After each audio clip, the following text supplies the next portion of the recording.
ముఖ్యమంత్రి రేవంత్ రెడ్డి గారు ఈ రక్తదాహం ఆయనకి ధనదాహం అయిపోయింది, ల్యాండ్స్ మీద పడ్డాడు, భూదాహం అయిపోయింది, ఇప్పుడు రక్తదాహం మీద పడ్డాడు. ఆయన హింసని ప్రోరోపిస్తున్నాడు.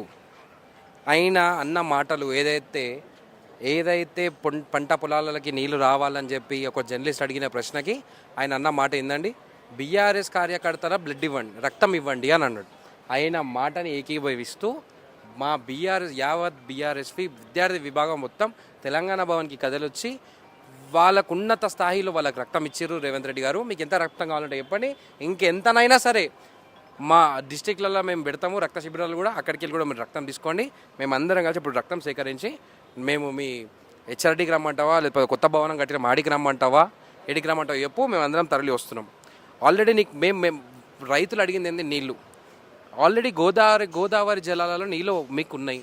ఆడికెళ్ళి మేడిగడ్డ నుంచి నీళ్ళని ఎత్తిపోసి మేడిగడ్డ, అన్నారం, సొందిల్ల ఆడికెళ్ళి ఎన్నో రిజర్వాయర్లు ఉన్నాయి. కొండపోచమ్మ రిజర్వాయర్ ఉంది, ఎల్లంపల్లి రిజర్వాయర్ ఉంది, మిడ్ మానేరు ఉంది.